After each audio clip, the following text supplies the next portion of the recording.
नमस्कार, one India Hindi में आपका स्वागत है।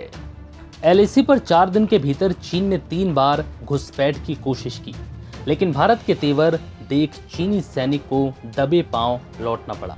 इस वजह से एलएसी पर हालात तनावपूर्ण हैं, लेकिन भारतीय सेना के एक्शन के आगे चीन को हर बार झुकना पड़ रहा है, क्योंकि अब सेना सीमा पर पूरी तरह से अलर्ट है और चीन को सबक सिखाने की पूरी तैयारी कर चुकी है।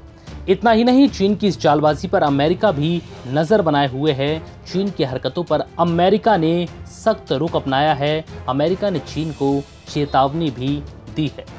हालांकि इस दौरान अमेरिकी रक्षा मंत्रालय पेंटागन से मंगलवार को जारी एक रिपोर्ट में बड़ा खुलासा हुआ।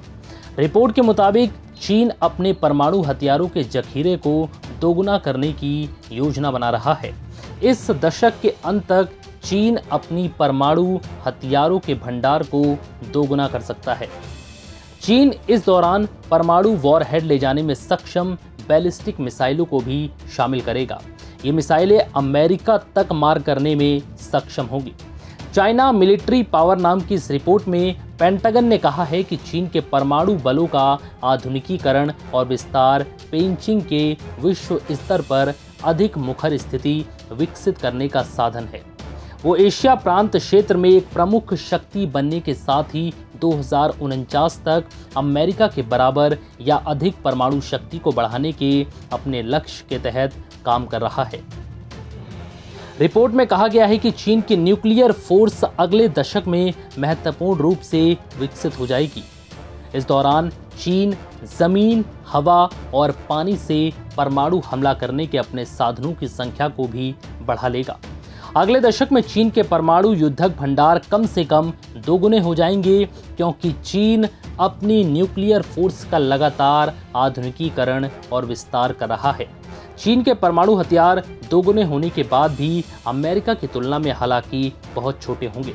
इस रिपोर्ट में बताया गया है कि चीन के पास अब तक सक्रिय और रिजर्व भंडारों को मिलाकर 3800 वॉरहेड होंगे।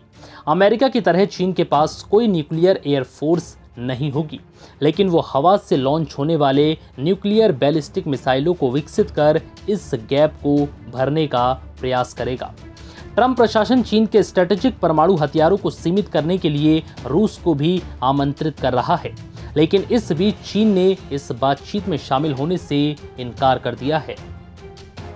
चीनी विदेश मंत्रालय के अधिकारियों ने कहा है कि चीन का शस्त्रागार बातचीत की सीमा में शामिल होने के लिए बहुत छोटा है। चीन से परमाणु हथियारों को लेकर बातचीत के लिए बेताब अमेरिका खुद रूस के साथ न्यू स्टार्ट नाम के हथियारों की संधि से बाहर निकल गया है। अमेरिका और रूस के बीच हथियारों के बढ़ते रेस को रोकने के लिए हुई ये संधि फरवरी 2021 में खत्म होने वाला है, लेकिन अगर रूस और अमेरिका इसे आगे बढ़ाने पर सहमत होते हैं तो ये संधि अगले 5 साल के लिए फिर लागू हो जाएगी। फिलहाल इस वीडियो में इतना ही। नमस्कार।